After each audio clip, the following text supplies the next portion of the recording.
Twins saved a billionaire from a Christmas Eve fire, and when he discovered who they were, he was paralyzed with shock. George Dunham adjusted his perfectly knotted silk tie in front of an antique Victorian mirror, his reflection revealing a 55-year-old man with vacant eyes and worry lines carved by an obsession with work. His neatly trimmed grey hair matched his bespoke suit, a kind of armor that kept him distant from the world. In the reflection, for a brief moment, he saw himself as a child, alone in that very mansion, clutching a teddy bear while his parents traveled abroad. The three-story mansion rose imposingly against a cloudy Christmas Eve sky, its Gothic windows and ornate towers casting elongated shadows over snow-covered gardens. The cold marble floors echoed George's every solitary step, while walls paneled with dark wood safeguarded decades of willful isolation. Each room told a story of loneliness, a library with books never read, a music room with a dusty piano, a grand hall that had never hosted a true celebration. In the secondary corridors and back rooms, a parallel reality pulsed discreetly. Claire, the 35-year-old housekeeper, orchestrated the mansion's routine with the precision of an invisible maestro. Her 10-year-old twins, Mary and Thomas, had learned early on the art of existing without being noticed, slipping through the corners of the property like shadows. The contrast between their contained liveliness and the mansion's emptiness was like a black and white painting with small hidden dabs of color at the edges. Mary had inherited her mother's determined green eyes and a wisdom beyond her years. Thomas, who was a few minutes younger, carried in his freckled face the same resilient kindness that kept Claire strong over the years. The children shared a secret. They had created a small hidden garden in an abandoned corner of the grounds, where they cultivated flowers that would never be seen by the mansion's owner. The contrast between the mansion's two worlds had never been clearer than on that Christmas Eve. While the staff discreetly hung modest wreaths in the corridors, George isolated himself in his third-floor office. Claire worked in the industrial kitchen, preparing a holiday meal her employer would likely ignore, as he had for the past 15 years. The aroma of cinnamon and apple permeated the air, blending with memories of Christmases that had never truly happened in that house. In his third-floor sanctuary, George briefly examined an old photograph hidden in his desk drawer, him at 10 years old, standing alone before a giant Christmas tree. In the picture, his eyes already carried the emptiness that would become his trademark. That distant Christmas, his parents had promised to return from a business trip. The promise, like so many others, remained nothing more than another disappointment in his collection of solitary memories. The wind howled against the mansion's windows, carrying snowflakes that danced like tiny ghosts. In the kitchen, Claire noticed a subtle smell of burning wires. Her eyes found the old electrical panel, which hummed erratically. Her instinct screamed danger, but years of conditioning made her hesitate. The last time a staff member had interrupted George in his office, they were fired the very same day. The fear of losing her job, her home, and her children's future paralyzed her. In the small back room, Mary and Thomas shared the last piece of chocolate they had saved for this special occasion. Mary dreamed of one day being noticed by the owner of the house, not out of vanity, but because she believed she saw something familiar in his solitude. Thomas, more pragmatic, preferred to remain in the shadows, protecting his small family from the chill that emanated from the third floor. The snow fell harder now, isolating the mansion from the rest of the world. The smell of burning intensified in the kitchen, while Claire wrestled with her conscience. In his office, George remained absorbed in spreadsheets and reports, oblivious that his world was about to change forever. An old housemaid used to say the mansion had a life of its own, that it chose its moments to reveal its secrets. On that Christmas Eve, while George relived his lonely memories and Claire confronted her dilemma in the kitchen, the old mansion seemed to be preparing its own gift for all its inhabitants, a present no fortune could buy. The electrical panel emitted another spark, reflecting in Claire's worried eyes. In the twins' secret garden, the last winter flowers bravely resisted beneath the snow, a symbol of life's persistence in the most unlikely places. And on the third floor, George Dunham continued typing numbers into his computer, unaware that he was about to receive the greatest lesson of his life, a lesson about the true value of the things his money could never buy. The mansion kept its secrets that Christmas Eve, while fate prepared a twist that would forever transform the lives of all its inhabitants, both visible and invisible. The electrical panel in the kitchen let out a sharp crack before exploding in a cascade of sparks. Flames, small at first, found the old wooden cabinets the perfect fuel to grow. Claire, who had finally decided to alert George to the problem, watched in horror as the fire took on a life of its own, devouring the kitchen curtains with hungry voracity. The warning cry of one of the kitchen staff shattered the mansion's silent routine. The fire, like a living creature, slithered through the back corridors, feeding on decades of varnish and fine wood. Panic spread among the staff as quickly as the flames, muffled screams, hurried steps, the despair of those who had learned to suffer in silence. Claire ran to the service elevator, her only direct route to the third floor. She needed to warn George, even if it cost her job.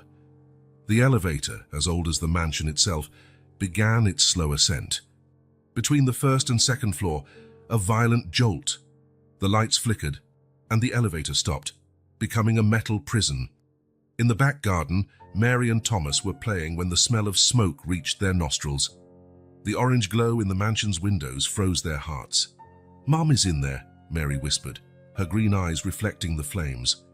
Thomas squeezed his sister's hand, both sharing the same thought. They could not stand by and do nothing. On the third floor, George remained absorbed in his spreadsheets, the sound of chaos muffled by the thick walls of his office. The ambient sound system played classical music, masking the screams and the increasing crackle of flames.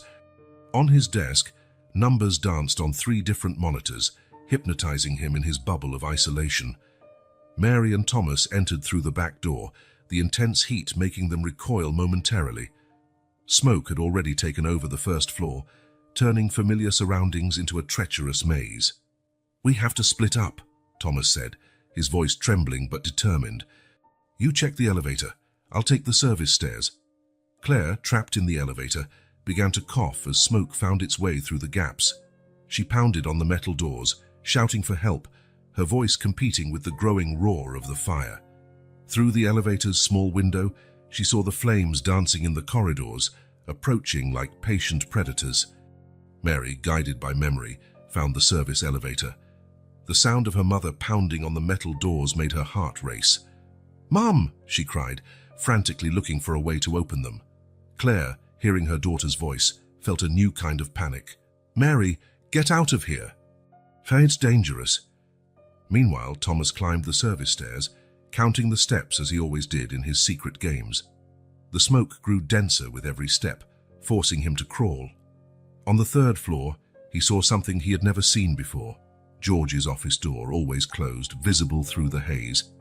The fire reached the second floor, devouring Persian rugs and priceless works of art. The heat caused the windows to shatter, feeding the flames with fresh oxygen. The mansion's electrical system began to fail, lights flickering like erratic fireflies before going out completely. George finally realized something was wrong when his music stopped abruptly. The smell of smoke seeped in under his office door, and for the first time that night, he lifted his eyes from his spreadsheets. The orange glow in his window caught his attention, and an unfamiliar feeling of fear began to settle in his chest. Mary managed to force a small gap in the elevator doors, enough to see her mother. Claire, desperate, tried to convince her daughter to run away, but Mary had inherited her mother's determination. "I won't leave you, Mom," she declared, her small hands searching for a way to widen the opening. The fire reached the third-floor corridor just as Thomas arrived at George's door. Summoning all his courage, the boy pounded hard. "Mr. Dunham, fire! We have to get out." His child's voice carried an urgency that finally pierced the billionaire's bubble of isolation. The flames now danced on every floor of the mansion, turning George Dunham's solitary empire into a blazing inferno. Fate had chosen this Christmas Eve to force a meeting between 2 worlds that had coexisted without touching, that of the solitary billionaire and the invisible children who were about to change his life forever. In its fiery agony, the mansion seemed determined to destroy the barriers separating its inhabitants, and while the fire consumed decades of isolation and indifference, new bonds were about to be forged in the flames of that extraordinary night. Mary burst into George's office just as Thomas was knocking on the door. The billionaire, still seated in his Italian leather armchair, stared at the small figure with a mixture of surprise and irritation. "Who are you? How did you get in here?" His authoritative voice faltered at the fear in the girl's green eyes. "There's no time. The fire is consuming everything." Mary grabbed the sleeve of George's expensive suit, a gesture no one had ever dared to make. "Please, Mr. Dunham, we have to leave now." Smoke began to enter the office, dancing around the monitors still displaying endless spreadsheets. On the other side of the mansion, Thomas discovered that the heat had warped the elevator doors where Claire was trapped. His small hands desperately searched for any gap he could widen, sweat mixed with tears of frustration on his freckled face. "Thomas, my love, you have to get out," Claire pleaded through the crack, her voice choked by smoke and fear. But Thomas had inherited his mother's stubbornness. Spotting a fire extinguisher on the wall, he remembered action movies he'd secretly watched and began striking the door's junction with it. In the office, George resisted Mary's urgency. "Impossible. I have important documents to save." His fingers flew over the keyboard, trying to transfer files to the cloud. Mary, in a moment of desperation-born courage, turned off the monitors. "Your life is worth more than any file." The heat intensified, making the glass in the windows crack menacingly. George finally stood up, but still hesitated. Mary grabbed his hand, a hand that had never known the innocent touch of a child, and pulled him toward the door. In the corridor, flames devoured generations of Dunham family portraits, turning the family's history to ashes. Thomas continued his battle against the elevator doors. Each strike of the extinguisher echoed through the elevator shaft, matching the frantic beats of his heart. The smoke grew denser, forcing him to work, crouched, breathing the last bit of cleaner air near the floor. "It's working!" he shouted, noticing the doors starting to give. Claire, on the other side, pushed with all her strength. The metal groaned in protest, but finally yielded enough to let Claire escape. Mother and son embraced briefly before beginning their desperate escape. Mary guided George through the burning corridors, her small hand holding his firmly. For the first time in decades, the billionaire followed someone without question. The fire had destroyed his meticulously controlled routine, forcing him to trust a child he hadn't even known existed in his own home. The main stairs were already blocked by flames. "This way." Mary pulled George toward the service stairs, a path he hadn't even known existed in his own house. They rushed down, the heat chasing them like a hungry predator. Thomas and Claire found their way blocked on the second floor. The fire had created an impenetrable curtain in the main corridor. "The laundry passage," Thomas remembered, pulling his mother into a side corridor the staff used to transport linens. The group finally converged on the first floor, near the back door. George stopped abruptly upon seeing Claire and Thomas, confusion etched on his face. "More people, who are all of you?" But there was no time for explanations. The ceiling began to collapse behind them. They ran into the snow-covered garden, the smoke and heat pushing them away from the burning mansion. Only when they reached a safe distance did the group stop to watch the destruction. The once imposing Dunham mansion, a symbol of power and isolation, was now a massive pyre against the night sky. George stood stunned, watching his world literally and metaphorically crumble before his eyes. Mary still held his hand, a detail he only now noticed. Thomas clung to Claire, both trembling not only from the cold but from the intensity of the moment. You work for me?" George finally asked, his voice stripped of its usual authority. Claire nodded, still coughing. "I've been your housekeeper for 15 years, Mr. Dunham. Mary and Thomas are my children." The revelation hit George like a punch. 15 years. 2 children growing up on his property, a whole family living under his roof, and he had never truly seen them. The crackling of the flames seemed to mock his willful blindness. Sirens sounded in the distance, but George barely heard them. His eyes shifted between the children who had risked their lives to save him and the mother who had served silently in his house for so long. The snow fell softly around them, melting instantly on the burning debris. You saved my life," George murmured, the realization finally hitting him with full force. Mary squeezed his hand gently, a gesture of comfort so simple and deeply human that it brought tears to his eyes. As firefighters arrived and began their work, George Dunham remained still, his mind processing not only the material loss but, more importantly, the gain of a perspective none of his millions had ever given him. On that Christmas Eve, amid flames that consumed his empire of solitude, something new and unexpected was being born from the ashes.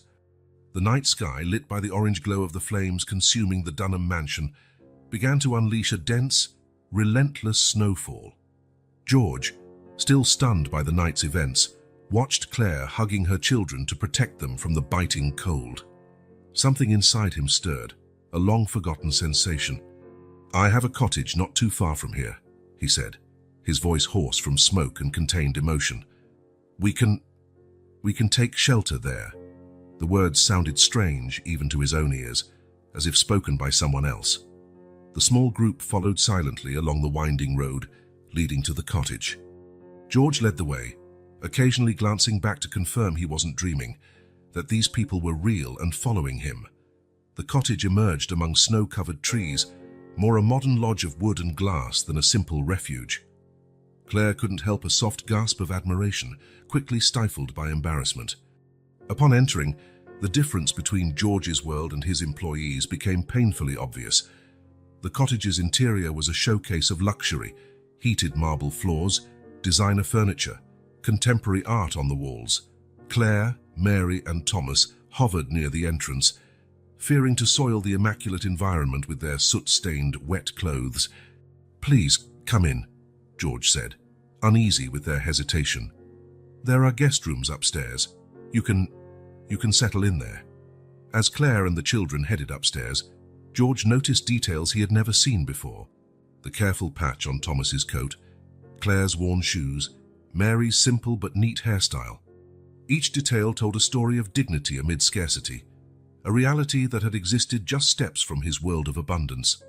Upstairs, Claire and the twins entered a guest room, marveling at the luxury surrounding them. "Don't touch anything," Claire whispered, years of habit speaking louder than exhaustion. Meanwhile, George wandered through the spacious living area, feeling strangely out of place in his own refuge. He stopped before one of the large panoramic windows, observing the intensifying snowstorm outside. The howling wind seemed to echo the turmoil within him. Minutes passed before Claire came down, hesitant. "Mr.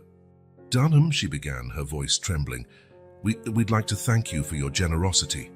If there's anything we can do to help." George turned, regarding her as if seeing her for the first time. "There's no need," he replied, his voice softer than usual. You saved my life today. Life. I'm the one who should be thanking you." An uncomfortable silence settled between them, broken only by the crackle of the fireplace and the distant howl of the wind. George cleared his throat, searching for something to say. "Your children, they're very brave." Claire smiled, a mix of pride and worry on her face. "They are my strength, sir. Everything I do is for them." At that moment, Mary and Thomas came downstairs, still wearing their dirty clothes but now with clean faces and hands. They paused at the foot of the stairs, watching the adults with a mixture of curiosity and apprehension. George felt the weight of their gazes, and for the first time in years, he didn't know how to act. He approached awkwardly, hands in the pockets of what remained of his expensive suit. "You must be hungry," he said, trying to sound casual. "There's a fully equipped kitchen. We could make something." Mary stepped forward, her green eyes fixed on George. "Do you know how to cook?" she asked, a hint of disbelief in her childish voice. The question caught George off guard. Well, not exactly," he admitted, feeling strangely vulnerable before the child's curiosity. Thomas, still holding on to his mother, whispered something that made Claire smile. "Thomas says he can make sandwiches for everyone," she translated. "If you'll allow us to use the kitchen, of course." George nodded, grateful for the offer that eased his awkwardness. Of course, please, make yourselves at home." In the ultra-modern kitchen, another contrast became evident. While Claire and the children moved with natural efficiency, George watched, fascinated by a family dynamic he had never witnessed up close. Thomas took command like a small chef, assigning tasks to his sister and mother with endearing seriousness. "Mr. Dunham," called Mary, extending a plate with a perfectly assembled sandwich. Yours is ready. George accepted the plate, murmuring thanks. They sat at the kitchen table, an unlikely quartet united by circumstance. Between bites of his surprisingly delicious sandwich, the billionaire watched as Claire gently wiped a bit of jam from Thomas's mouth, and Mary laughed at a whispered joke by her brother. The storm outside intensified, snow piling up quickly. George checked his phone, frowning. "It seems we're cut off," he announced. "The roads are blocked. We'll have to stay here until the storm passes." A tense silence followed the announcement. Claire exchanged worried looks with her children, clearly uncomfortable with the idea of an extended stay. "Don't worry," George hurried to reassure them, feeling the need to put them at ease. "There are plenty of supplies here. We'll be fine." Later, with everyone settled for the night, George remained awake in his room, the day's events looping through his mind. The flames, the fear, the small hands that guided him to safety. And now, the strange intimacy of sharing space with people who, until a few hours ago, were completely invisible to him. On the other side of the wall, he could hear Claire and her children's muffled whispers, occasional laughter, the comforting sound of a united family, sounds his own home had never known. George Dunham, the solitary billionaire, lay down on his luxurious bed, more aware than ever of the emptiness in his life. While the storm raged outside, something inside him began to thaw, like snow touching a heart warmed for the first time in years. Morning arrived at the cottage, pale winter sunlight filtering through heavy curtains. George awoke disoriented, momentarily forgetting the previous night's events. Reality struck as he heard muffled voices coming from the kitchen, voices that normally had no place in his solitary routine.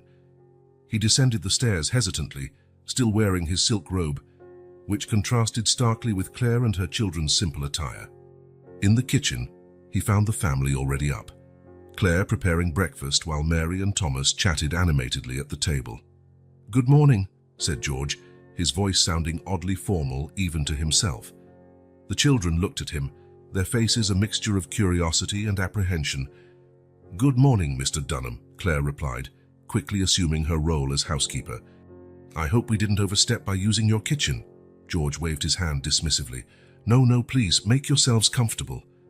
Approaching the table, he felt out of place in his own home. "Did you sleep well?" Mary nodded enthusiastically. "The bed was like a cloud," she exclaimed, her eyes shining. "So different from our bed at the mansion."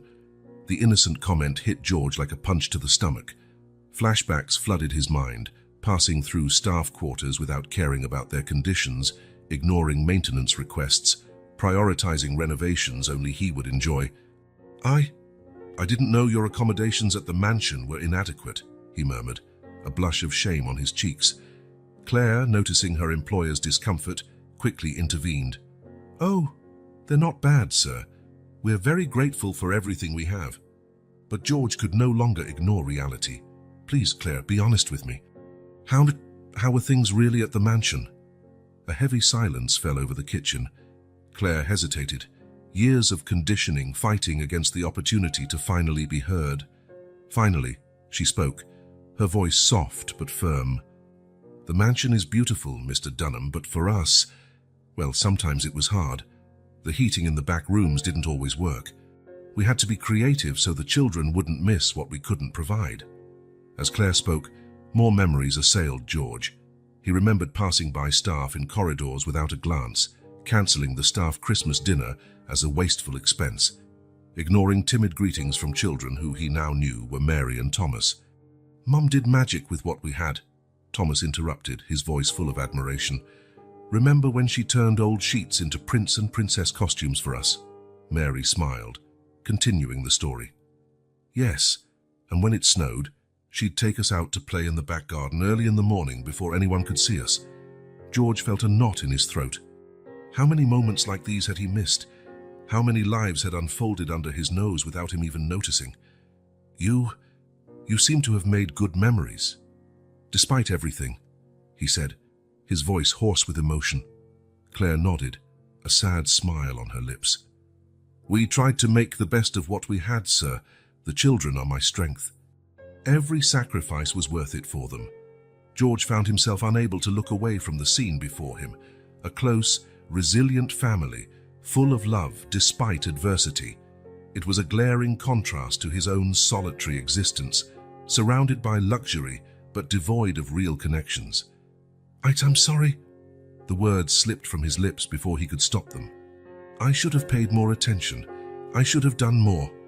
The silence that followed was broken by Mary, who stood and approached George. Without warning, she took his hand, a gesture so simple and deeply human that it made the billionaire's heart skip a beat. "Don't be sad, Mr. Dunham," she said, her green eyes fixed on his. "You saved us yesterday, and now you're listening to us. That's good, isn't it?" The child's sincerity disarmed him completely. George felt something break inside him, not painfully, but as if an invisible wall were finally crumbling. "Yes, Mary," he replied, his voice choked with emotion. "That is very good." In that moment, something changed in the cottage's atmosphere. The tension hovering since the previous night began to dissipate, replaced by something new and fragile. The rest of the morning passed in a haze of discoveries for George. He was fascinated by the family's small rituals, how Thomas meticulously organized his improvised toys, how Claire lovingly fixed Mary's hair, the laughter shared over whispered jokes. In a surprising moment, even to himself, George offered to play a board game with the children. His initial clumsiness was met with gentle laughter and patient instructions from Mary and Thomas. For the first time in years, George allowed himself to laugh at his own ineptitude, discarding the mask of seriousness he always wore. Claire watched the scene with a mixture of surprise and emotion. Seeing her employer, once so distant and cold, interacting genuinely with her children was something she never imagined possible. As the day went on, George found himself asking questions he'd never before considered important. He wanted to know about Mary's dreams, about Thomas's favorite books, about Claire's hopes for her children's future. Each answer, each shared story, was like a piece of a puzzle George hadn't known he was assembling, the puzzle of a full, connected, human life. As evening fell, while everyone gathered in the living room before the fireplace, George made a decision that surprised everyone, including himself. "When we return to the mansion," he began, his voice firm but gentle, "things will be different. I want to meet all the staff, understand their needs, their lives. I will make the necessary changes so everyone has comfort and dignity." The silence that followed was broken by a soft sob. It was Claire, silent tears running down her face. "Thank you, Mr. Dunham," she whispered. "That will mean the world to all of us." George felt a tightening in his chest, a mix of shame for the past and determination for the future. Without thinking twice, he stood up and, in a gesture that would have been unthinkable just a day earlier, embraced Claire. "No, Claire," he said, his voice thick with emotion. "I should be thanking you for opening my eyes, for showing me what really matters." Mary and Thomas, moved by the moment, joined the embrace. There, in that warm room heated by the fireplace and newly discovered feelings, George Dunham felt, for the first time in decades, truly at home. The storm outside began to relent, but inside the cottage, a far more profound and lasting transformation was just beginning. Morning brought not only the winter sunlight, but also a reality George Dunham could no longer avoid. His phone rang early, bringing news from the fire investigators. The voice on the other end was grave and professional, but carried a subtext of accusation George could not ignore. "Mr. Dunham, preliminary investigations indicate that the fire was caused by an electrical fault in the kitchen panel. There's evidence that previous maintenance warnings were neglected." The words hit George like a punch to the stomach. He vaguely recalled memos about necessary repairs, papers he had dismissed as unnecessary expenses. Now the cost of his negligence revealed itself to be far greater than any monetary sum. Hanging up the phone, George found himself facing his own reflection in the cottage window. The man staring back seemed older, more tired, weighed down by guilt he was only just beginning to understand. Claire entered the room, immediately noticing the change in her employer's expression. "Is everything all right, Mr. Dunham?" George turned, meeting Claire's eyes. In that moment, all hierarchy and distance he had once maintained seemed to crumble. "Claire," he began, his voice trembling. "The fire. It was my fault. I ignored maintenance warnings. I put everyone in danger for saving money, for negligence. A heavy silence followed, loaded with years of unspoken words and repressed frustrations. Claire took a deep breath, as if gathering courage. Mr. Dunham, with all due respect, it wasn't just the electrical panel. Her voice was gentle but firm. For years, we tried to alert you to many problems in the mansion. The faulty heating in the back rooms, the leaks in the staff wing's roof, the old wiring. Each word was like a stab to George's heart. Memories of ignored requests and staff fired for bothering him with trivial issues flooded his mind. "Why did you never insist?" he asked, a mixture of anger and despair in his voice. "Why didn't you force me to listen?" Claire looked at him, years of resignation and fear reflected in her eyes. "Because we were afraid, sir. Afraid of losing our jobs, our home. Afraid of having nowhere else to go with our families." The realization of the terror he had unknowingly inflicted on his employees struck George with full force. He staggered, supporting himself against the wall to avoid collapsing. In that moment, Mary and Thomas entered the room, drawn by raised voices. Their young faces showed worry and confusion. "What's going on?" Mary asked, her small voice breaking the tension. George looked at the children, then back at Claire. Shame consumed him. I put you in danger. All of you.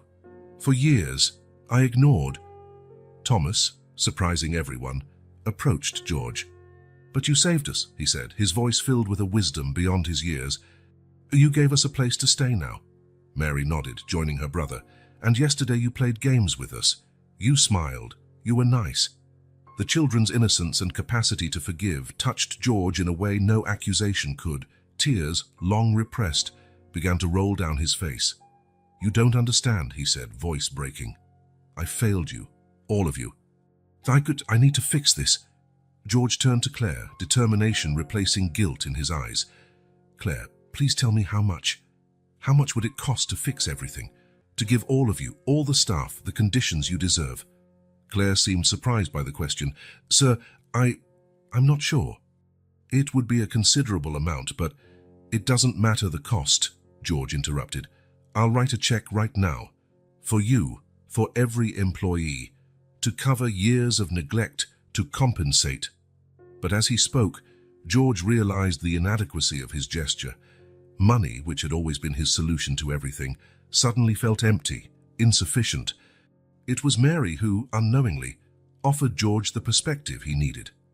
"Mr. Dunham," she said, taking his hand as she had before, "money will fix the house, but will it make you smile again?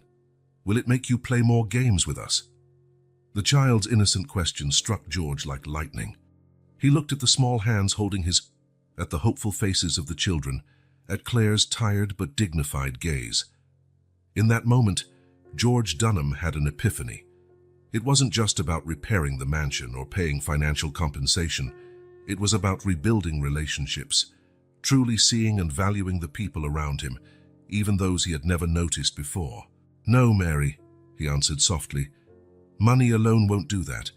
But I promise you, all of you, that I will do more than just pay for repairs. I will change. I will be present. I will listen. I will see. I will care." Claire, watching the transformation unfolding before her eyes, felt a mix of hope and caution. "Mr. Dunham, that would mean so much to all of us." George nodded, new resolve shining in his eyes. "It won't be easy. I have much to learn, much to fix. But I promise you, starting now, that every person who works for me will be seen, heard, and valued." He knelt down so that he was at eye level with the twins. "Mary, Thomas, thank you. You've taught me more in these 2 days than I learned in years of business." Turning to Claire, George extended his hand, not as an employer to an employee, but as one human being to another. "Claire, I need your help to understand, to make the right changes. Will you help me?" Claire, moved, shook his offered hand. "Yes, Mr. Dunham.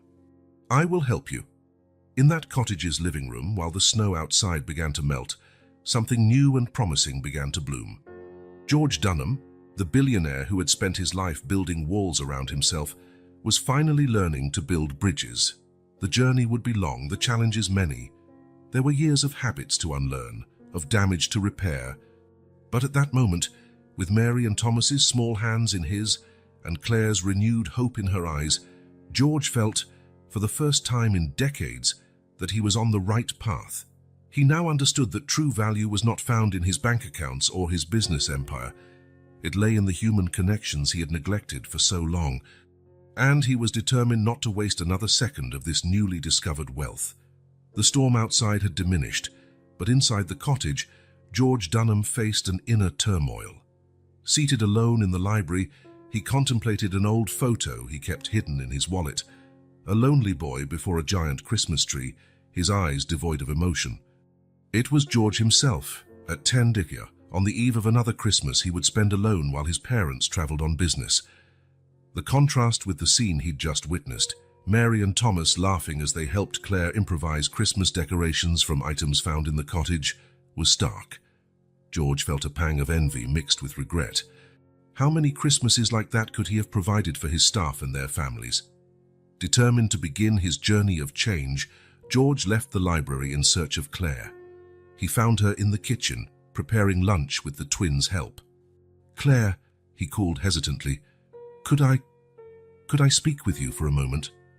Claire nodded, surprised by the gentle tone in her employer's voice. "Of course, Mr. Dunham." George took a deep breath, gathering courage. "I'd like to know more about you, about your life at the mansion. If you don't mind sharing, of course." The request caught Claire off guard. She glanced at the twins, one who observed with curiosity. "Well, sir, where should I begin?" "At the beginning," George said softly. "What was it like when you first arrived at the mansion?" Claire smiled, remembering. "It was 15 years ago. I was pregnant with the twins, recently divorced. I was desperate for a job that would allow me to stay with my children." George frowned, trying to recall that time.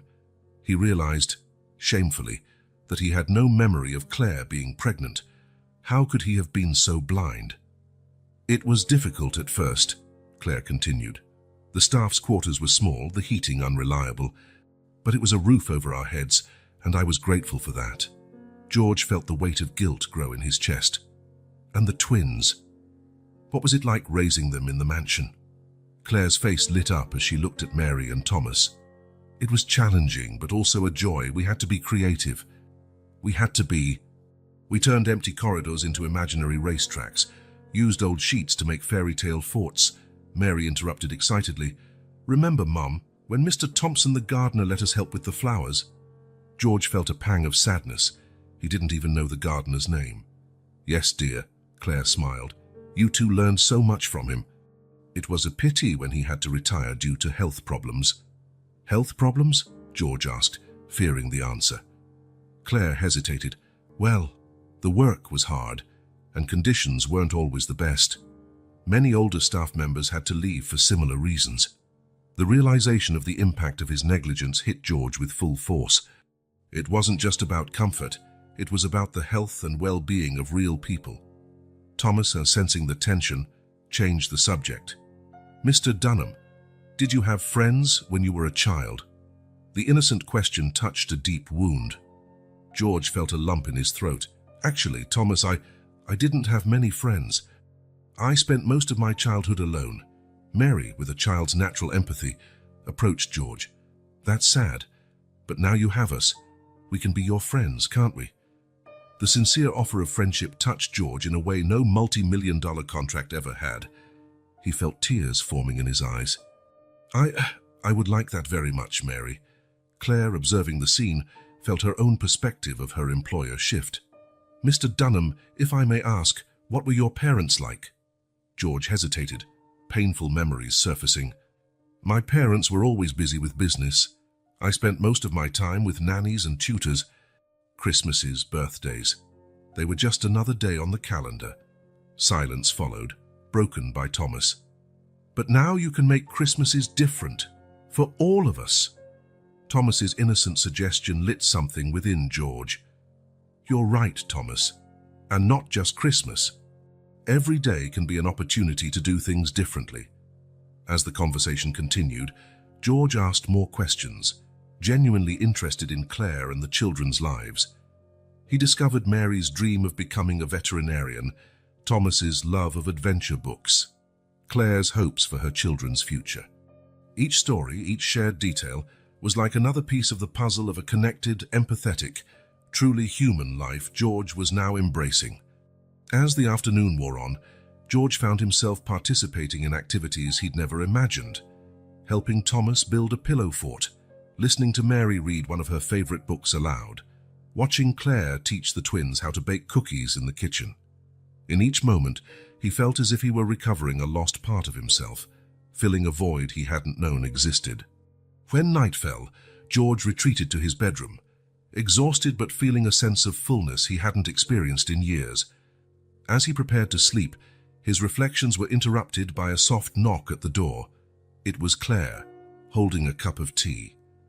"I thought you might want this before bed," she said with a gentle smile. George accepted the cup, touched by the gesture. "Thank you, Claire, not just for the tea, but for giving me a chance to learn to see." Claire nodded, understanding. "We all deserve second chances, Mr. Dunham. Good night." Alone again, George drifted into a deep but restless sleep. In his dreams, images mingled, the mansion in flames, endless corridors filled with unfamiliar faces, the Christmas tree of his childhood growing into a dense, frightening forest. In the dream, he saw himself as a child again, lost in that forest. Voices called to him, but he couldn't find his way. Suddenly, two small hands grabbed his, Mary and Thomas, guiding him out of the darkness. When they reached a clearing, George saw a scene that made his heart tighten. All of his employees gathered around a large table, celebrating, laughing. Claire was there, smiling and waving for him to join them. But when George stepped forward, he felt himself grow back into his adult form. The fear that his presence could spoil their happiness paralyzed him. Then he felt a hand on his shoulder. Turning, he saw an older version of himself, with kind eyes and a serene smile. "Don't be afraid," said the older George. "You can be part of this. You deserve to be part of this." George awoke with a start, heart pounding. Dawn's light began to filter through the curtains. He sat on the bed, the dream's images still vivid in his mind. In that moment, he made a decision. It would not be easy, and the path would be long, but he was determined. George Dunham would rebuild not only his mansion, but his life and relationships. Starting that day, he would truly learn to see, to hear, to care. With that resolution in mind, he rose to face a new day, the first of many in his journey of transformation. The sun rose over the Dunham mansion's charred remains, casting a golden light on what was left of the old structure. George Dunham stood before the debris, breathing deeply, preparing for the most important speech of his life. Around him, employees gathered, their faces a mix of curiosity and apprehension. Many had never been so close to their employer, let alone heard him speak directly to them. Claire, with Mary and Thomas by her side, offered George an encouraging smile. "Good morning, everyone," George began, his voice trembling slightly. "First, I want to express my deepest gratitude to each of you, not just for your dedicated work over the years, but for your courage during the fire." He paused, swallowing hard before continuing. The fire did not only destroy a structure, it exposed much deeper failures, my failures as an employer and as a human being. Today I stand here not just to promise change, but to begin a complete transformation in how we operate. George then detailed his plans: increased wages, better working conditions, a medical and educational assistance fund for employees' families. As he spoke, he watched reactions. Some faces lit up with hope, others remained skeptical. "I know words are not enough," George admitted. "You have every right to doubt, but I ask for the chance to prove, through actions, that I am committed to this change." A tense silence followed his words. Then Mary, with the innocence and courage of a child, stepped forward. "Uncle George is telling the truth," she exclaimed, her clear voice cutting through the silence. "He played games with us at the cottage and even let us win." Thomas, usually shy, joined his sister. "He asked about our lives and really listened. He cares now, for real." The children's unexpected intervention drew smiles and softened some hard stares. George, touched by their support, felt encouraged. As Mary and Thomas said, "I am learning to listen, to see, to care, and I want to learn from all of you." In the days that followed, George immersed himself in planning the reconstruction. He insisted on being present at every meeting, listening attentively to each suggestion and concern. One of the first decisions was to form an employee committee, led by Claire, to oversee the project. The idea was to ensure the real needs of those who would live and work in the mansion were met. "We want bigger rooms for families," suggested one of the younger employees during a meeting. "And a recreation area for the children," added another. George took note of every suggestion, determined to incorporate them into the new project. The mansion would not just be rebuilt, it would be reinvented as a home for everyone. Not everyone was enthusiastic about the changes, though. Some older employees, accustomed to years of distance, were hesitant to trust the new George. "I don't trust this sudden change," George heard one murmur during a break. "People like him don't change overnight." Those words hurt, but George accepted them as a reminder of the long road he had ahead to earn everyone's trust. The fiercest resistance, however, came from his executive team. In a tense board meeting, George faced aggressive questioning about his new investments. "George, have you lost your mind?" exclaimed Richard, his CFO. "These expenses are unjustifiable. We're talking about domestic employees, for heaven's sake." George felt a wave of anger rise in his chest, but he took a deep breath before responding. "Richard, for years I thought just like you. And what did it bring me? An empty life and a house reduced to ashes. These people are not just employees. They are human beings who deserve dignity and respect." Silence followed, tense and charged. But George stood firm. "If anyone here can't understand or support this vision, perhaps it's time to reconsider their place in this company." His words made it clear there would be no debate. Some directors exchanged worried glances, but no one dared challenge George again. As reconstruction advanced, George strove to keep his promises. He greeted each employee by name, asked about their families, truly listened to their stories. During one such interaction, George had the chance to perform his first genuine act of kindness. He noticed Mr. Martinez, one of the oldest workers, struggling to carry a heavy sack of cement. Without hesitation, George approached. "Let me help, Mr. Martinez," he said, taking the other end of the sack. Mr. Martinez looked at George in astonishment. "Mr. Dunham, it's not necessary. I insist," said George with a gentle smile. "We're building this together, aren't we?" As they carried the sack, George asked about Mr. Martinez's family. He learned the man's grandson wanted to go to college, but the family couldn't afford it. Later that afternoon, George created a scholarship program for employees' children and grandchildren. When he informed Mr. Martinez that his grandson would be the first beneficiary, the old man, tears in his eyes, did something no one had ever done before. He hugged George Dunham. That hug, full of genuine gratitude and emotion, was an epiphany for George. He felt the warmth of human connection, the joy of making a real difference in someone's life. It was a feeling no financial profit had ever given him. That night, reflecting on the day, George took out the old photo of himself as a lonely boy in front of a Christmas tree. For the first time in years, he didn't feel just sadness when looking at it. "We're fixing things," he whispered to the image. "We're finally learning to live." The path ahead was still long, and George knew there would be challenges. But now, for the first time, he felt truly alive, truly connected.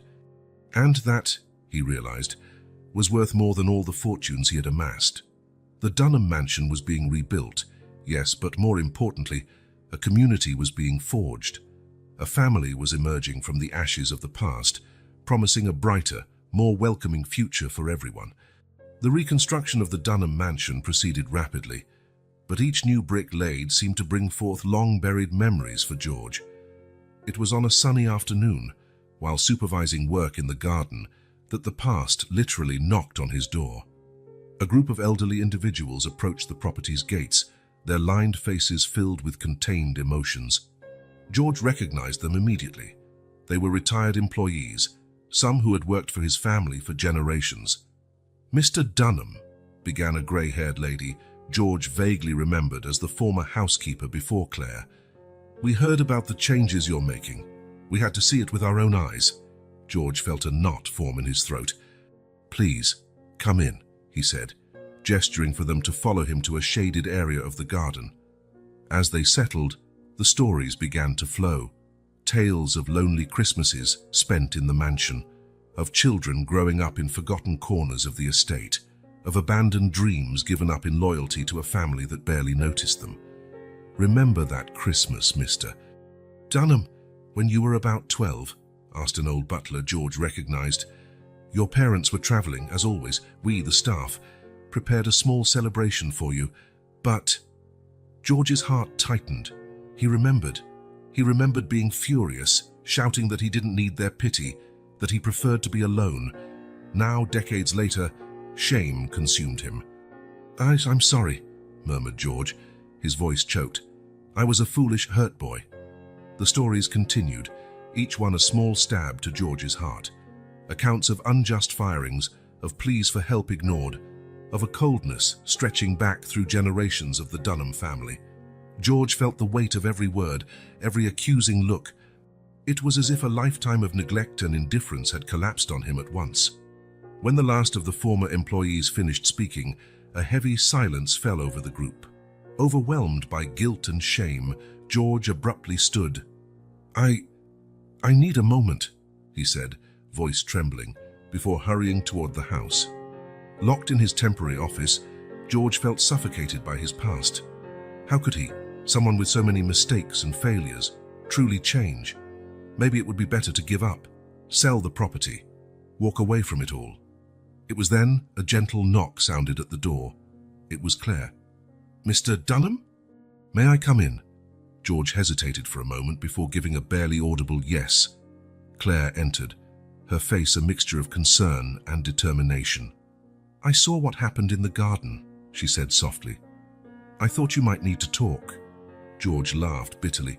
"Talk? What is there to say, Claire? You heard the stories. I'm a monster." "I always have been." Claire sat in front of him, her eyes gentle but firm. "No, sir, you're not a monster. A monster wouldn't make the changes we've seen in the last few weeks." She paused, choosing her next words carefully. "You made mistakes. Yes, many of them. But you're trying to fix things now. That counts for something." George felt tears forming in his eyes. "But how can I make up for years, decades of coldness and neglect?" Claire smiled softly. "One day at a time, sir. One action at a time." As they talked, George felt something unlock inside him. Long repressed memories began to surface. He saw himself as a child again at 8, waiting eagerly in the mansion's great hall. His parents had promised to be home for his birthday. Hours passed, night fell, and they never appeared. The next day, a telegram arrived with cold excuses and the promise of gifts to make up for their absence. "It was that day," George said softly, "that I decided I didn't need anyone." That feelings were a weakness. Claire listened patiently as George listed painful memories. Christmases spent alone, ignored academic achievements, the gradual building of emotional walls that isolated him from the world.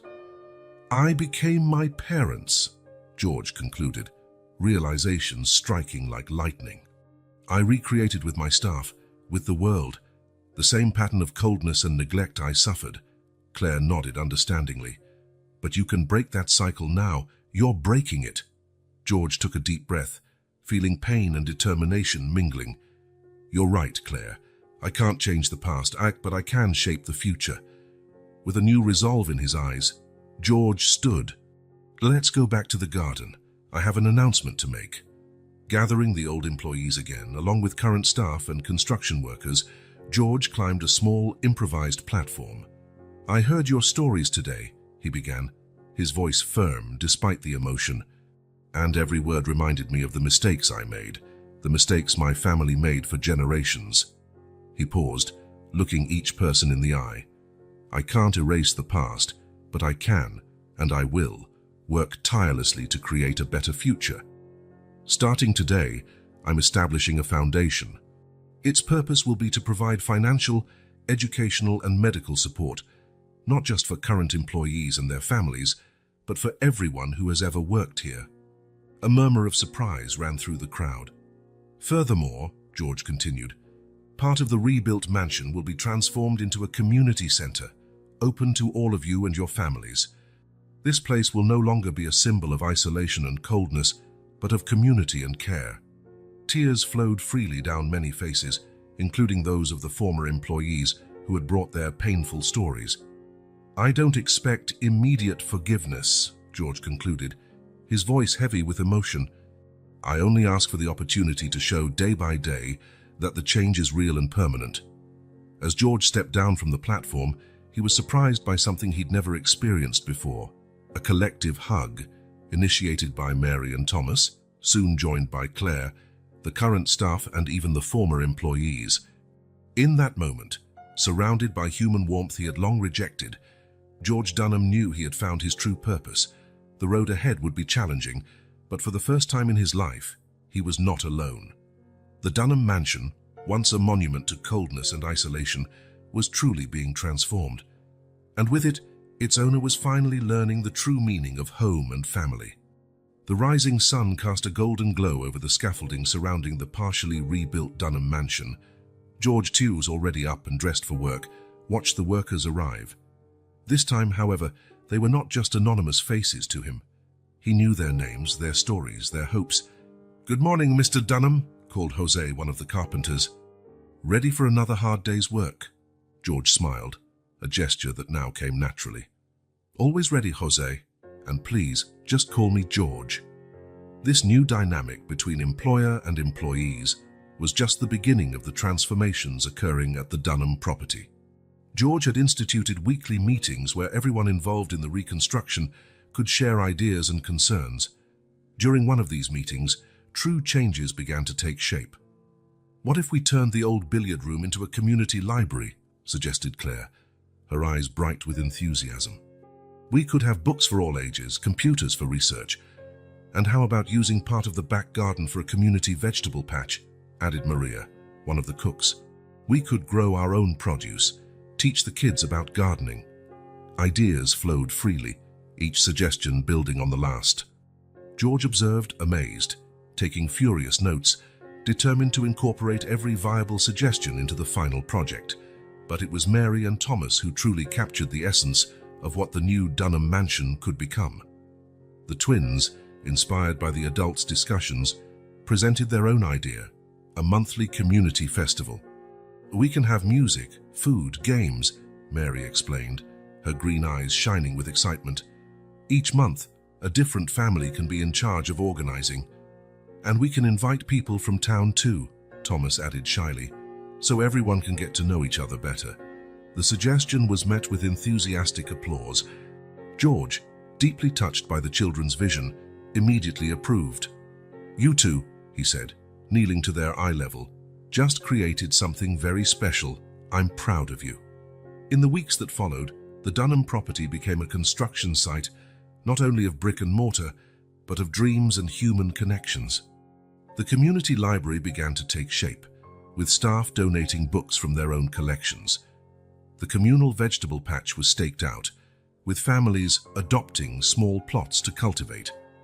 The twins, excited by the success of their festival idea, took the lead in organizing the first event. They ran around the property, recruiting volunteers, planning activities, creating decorations. "I've never seen my children so excited," Claire commented to George one afternoon, watching Mary and Thomas coordinate a dance rehearsal with other children. "It's as if they've finally found their place." George nodded, feeling a surge of emotion. "They're teaching us so much, Claire, about community, about joy, about how to truly live." The transformation in the property's atmosphere was palpable. Where silence and formality once reigned, now laughter and cheerful conversations echoed.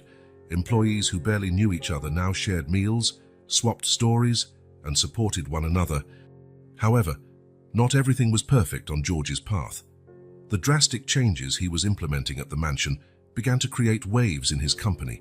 Investors questioned his decisions, worried about excessive spending and the apparent shift in priorities. The situation came to a head during a tense shareholders' meeting. George faced a room full of skeptical and even hostile faces. "Mr. Dunham," began one of the principal shareholders, his voice dripping with disdain.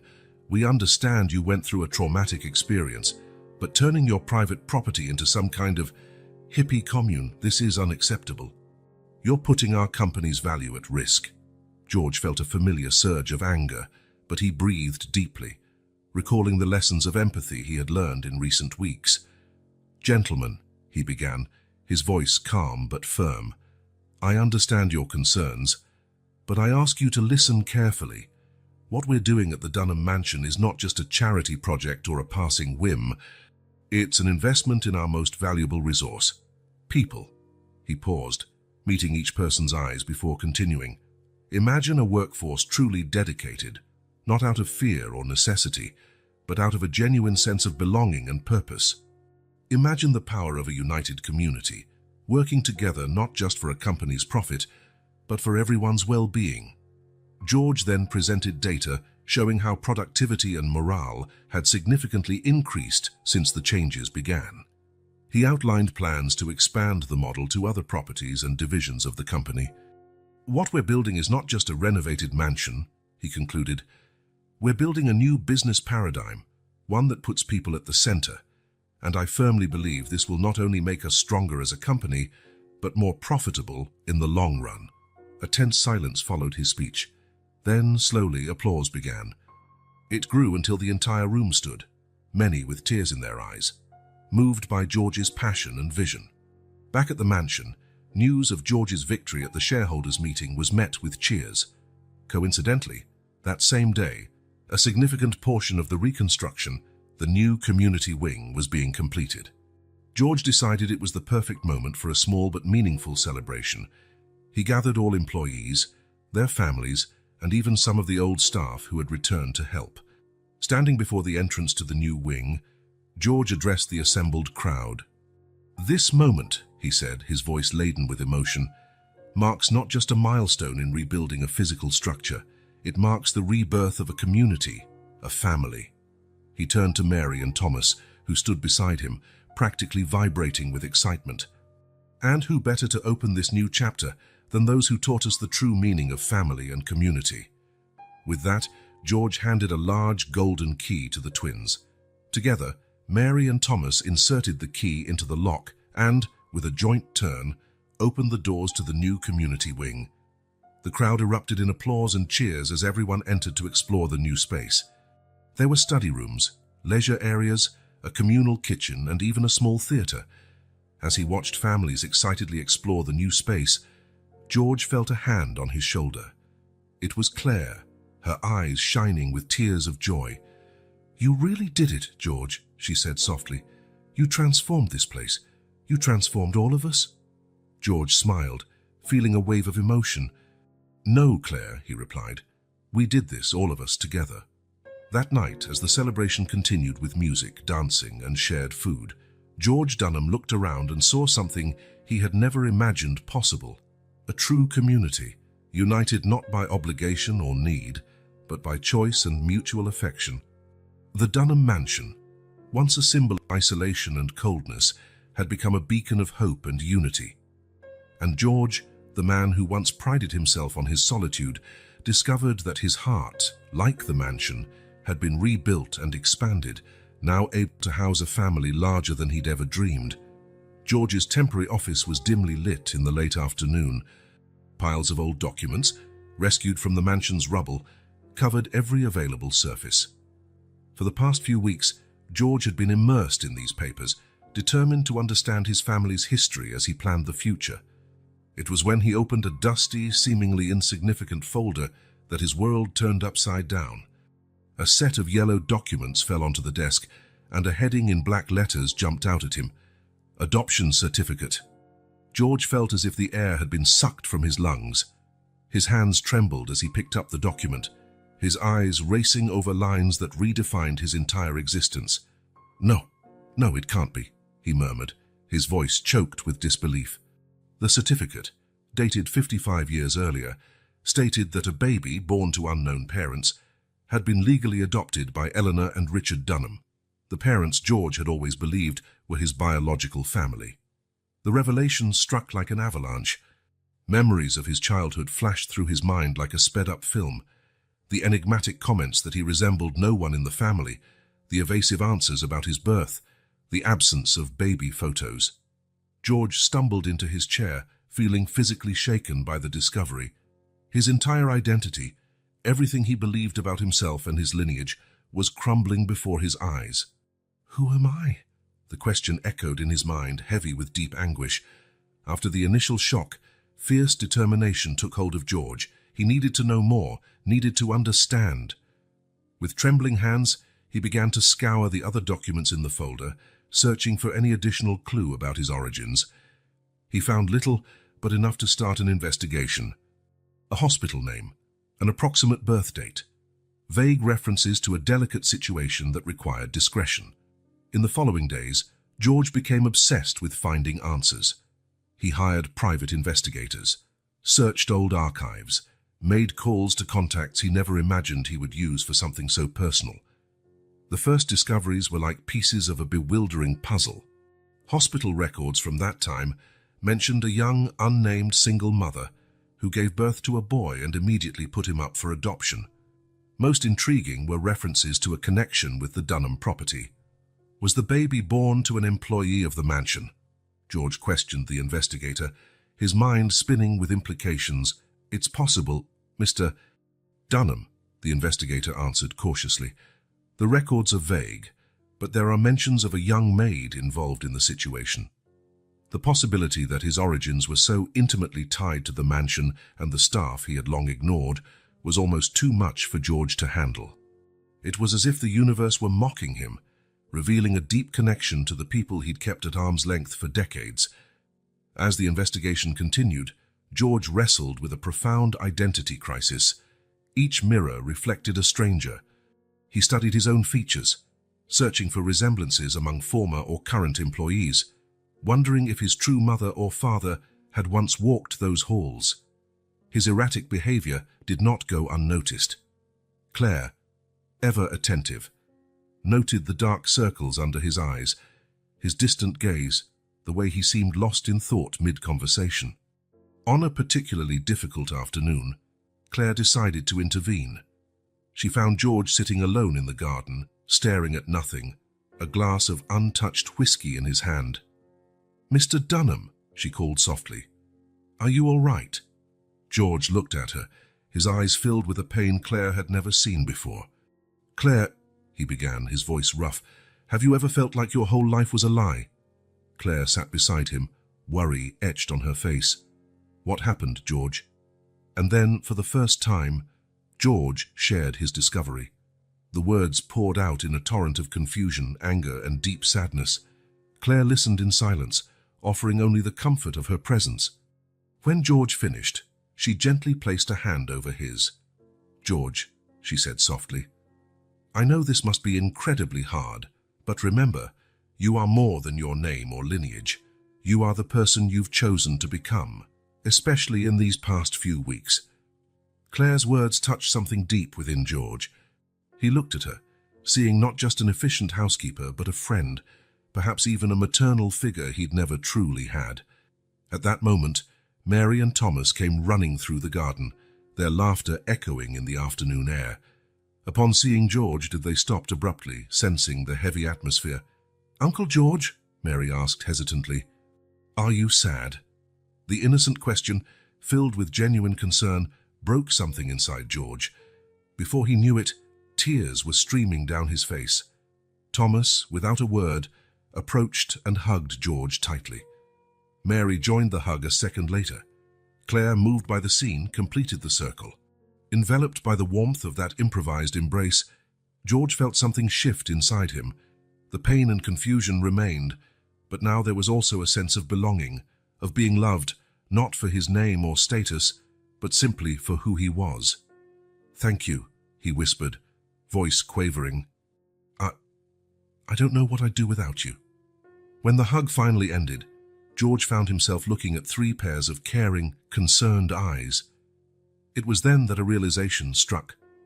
Family was not defined solely by blood or legal documents. It was built through love, care, and daily choices. "Children," he said, wiping his tears. "Claire, I have something to tell you." And so, seated in the garden as the sun set, George shared his story. He spoke about the adoption papers, the ongoing investigation, his fears and uncertainties. To his surprise, the reaction was one of unconditional support. "But this is exciting," exclaimed Mary. "It's like a mystery we can solve together." Thomas, more thoughtful, added, "And no matter what we find out, you'll still be our Uncle George." Claire, tears in her eyes, held George's hand. "We're here for you, George, every step of the way." That night, as he prepared for bed, George reflected on the day.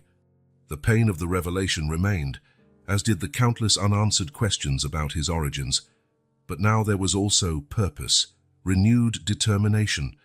He would find the truth about his past. Yes, but he wouldn't let that search define or paralyze him. Because now he understood that his true identity wasn't buried in old documents or family secrets. It was there, in the connections he had forged, in the community he was helping build, in the love he was learning to give and receive. George Dunham fell asleep that night not as a lost man, but as someone who, despite uncertainties, had found his true home. The phone rang in George's office, breaking the morning silence. It was the private investigator, his voice charged with barely contained excitement. "Mr. Dunham, we've found her, your sister." George felt the world spin around him. A sister. He had a sister. "Where?" was all he could manage to ask, his voice trembling. "She lives just 2 hours from here. And there's more. She worked at the Dunham mansion many years ago." The revelation struck George like lightning. His biological family had been so close all this time, hidden in plain sight. Hours later, George found himself standing before a modest suburban house, his heart pounding so hard it felt like it might burst. With a deep breath, he rang the bell. The door opened, revealing a middle-aged woman with eyes surprisingly familiar.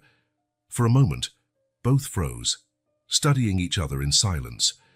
"Margot," George finally managed, voice barely above a whisper. The woman's eyes filled with tears. "George! My God, is it really you?"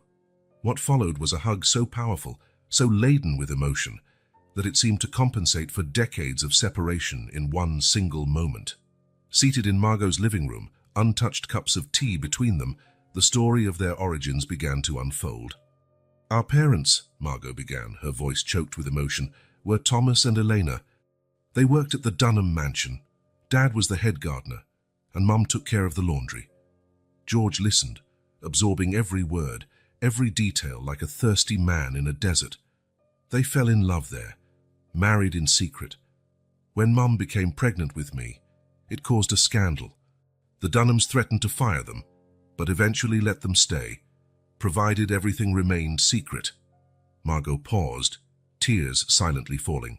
4 years later, you were born. It was complicated. Mom had complications in childbirth, and the doctors said she couldn't have more children. The Dunhams, your adoptive parents, couldn't have children. They offered to adopt you, promising a life our parents never could provide. George felt a lump in his throat.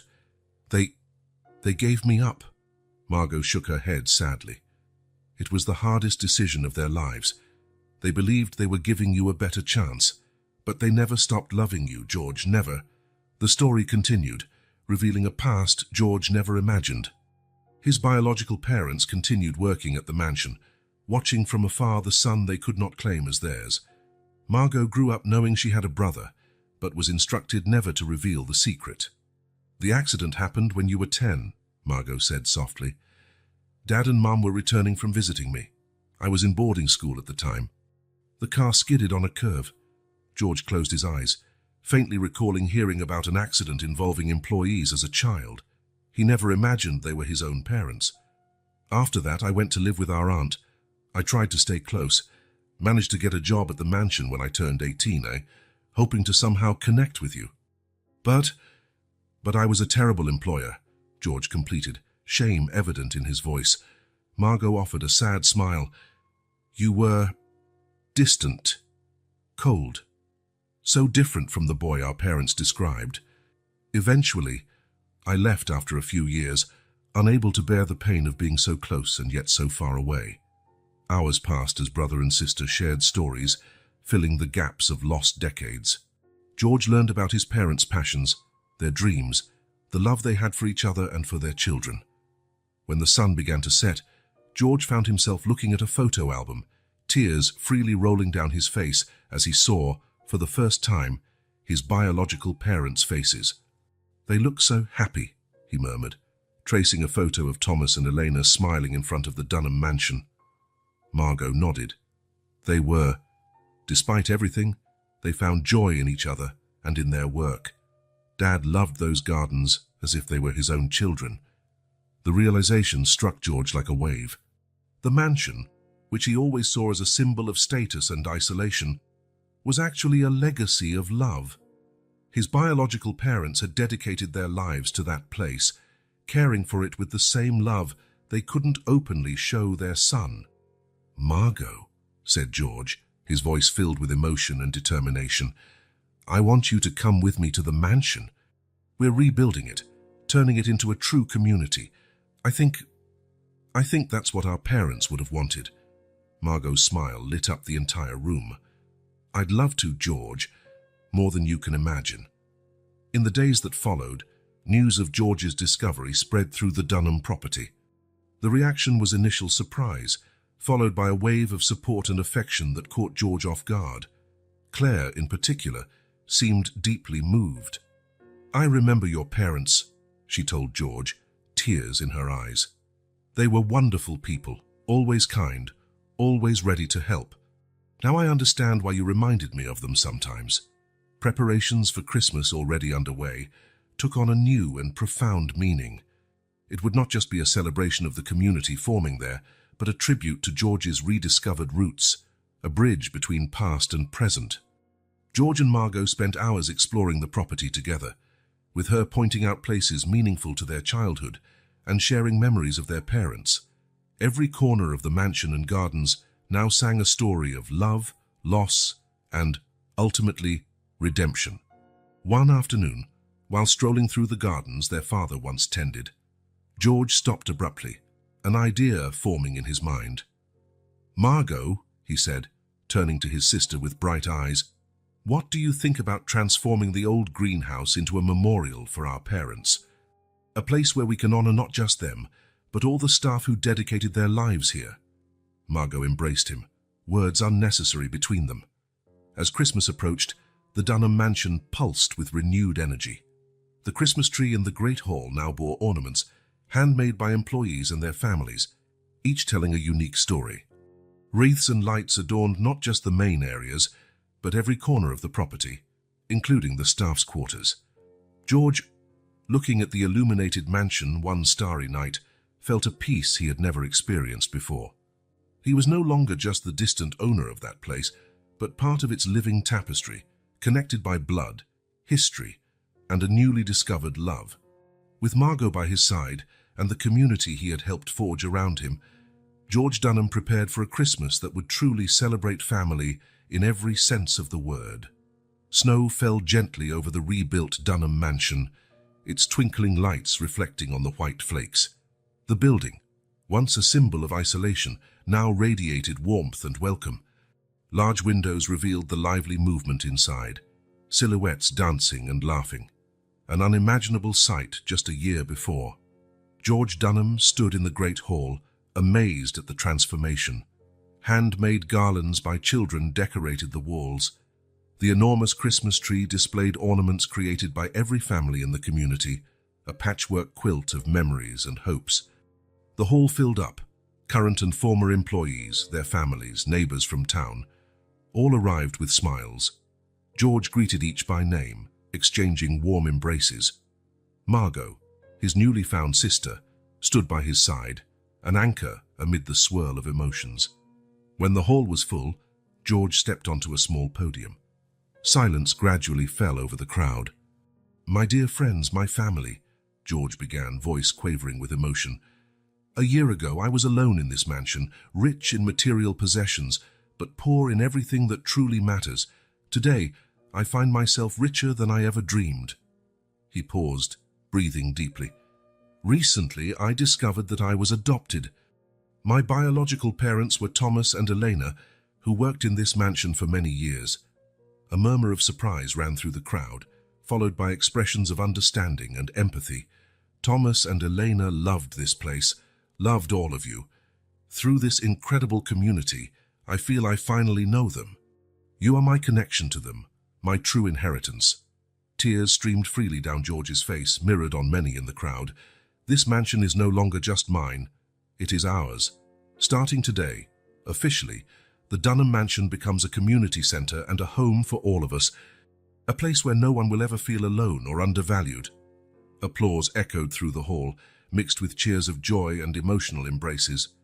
When the noise subsided, George invited some of the older employees to share their memories. One by one, they stood up, recounting stories that painted a vivid portrait of Thomas and Elena. "Your father had magical hands with plants," recalled the old gardener. "He said every flower had a story, and we just needed to learn to listen." "And your mother," added a former housekeeper, "had the kindest heart I've ever known. She always had a comforting word, a hug for anyone who needed it." Each story was a precious gift to George, filling the gaps of a life he had never known, but now felt deeply connected to. When the last tale was shared, a reverent silence fell, broken by the soft sound of bells. Everyone turned to see Mary and Thomas leading a group of children to the center of the hall. "Uncle George," said Mary, "we prepared something special for you and for all of us." The children took their places and began to sing. The melody, sweet and pure, filled the air. It was a song about family, about finding a home in the arms of those we love. George recognized the tune, an old lullaby his mother used to sing. As young voices rose, George felt the past and present fuse. He could almost see his parents there, smiling proudly, finally reunited with the son they had been forced to let go. When the song ended, there wasn't a dry eye in the hall. George embraced Mary and Thomas, whispering tearful thanks. The celebration continued late into the night, with food, dancing, and laughter echoing through the mansion's corridors. George moved among the guests, every conversation, every hug, every shared smile reinforcing the transformation he had undergone. Late in the night, George found himself on the balcony watching snow fall gently over the gardens. Margot joined him, linking her arm in his. "They would be so proud of you," she said softly. George nodded, feeling a peace he had never known. "Thank you, Margot, for helping me find my way home." Claire approached, followed by Mary and Thomas. "George," she said, smiling, "the children have another surprise for you." The twins handed George a newly assembled photo album. Opening it, he saw images of his first meeting with Claire and the children, followed by photos of the mansion's reconstruction, the community celebrations, and finally that Christmas night. "So you'll never forget how much we've grown together," explained Thomas. George hugged the four of them, his heart overflowing with emotion. Surrounded by his new family, he felt truly at home for the first time in his life. Epilogue. 5 years have passed since that transformative Christmas. The Dunham Community Centre, as the mansion is now known, has become a beacon of hope in the region. The gardens host a horticulture school named after Thomas. The old staff wing has been converted into affordable apartments. The library, named after Elena, is a vibrant centre of learning. George Yun, now with completely grey hair but bright, lively eyes, spends his days involved in community projects. His company has become a model of corporate social responsibility. Mary and Thomas, now teenagers, lead a youth volunteer group, keeping alive the spirit of community they helped cultivate. On a sunny afternoon, George sat on his favourite bench in the garden, watching children play happily. Margot joined him, bringing tea. "Sometimes I still wonder if all this is real," George said, smiling. Margot gently squeezed his hand. "It's real, little brother. It's the legacy of love our parents always dreamed for us." As the sun set over the mansion, casting a golden glow on the thriving community around it, George closed his eyes, his heart overflowing with gratitude. He had set out to find his roots and, in the process, had not only discovered his past but his true purpose and a family larger than he ever imagined possible. The mansion, Once a symbol of isolation, now pulsed with the life and love of hundreds of united hearts. It stood as a living testament to the power of compassion, redemption, and the transformative strength of family in all its forms.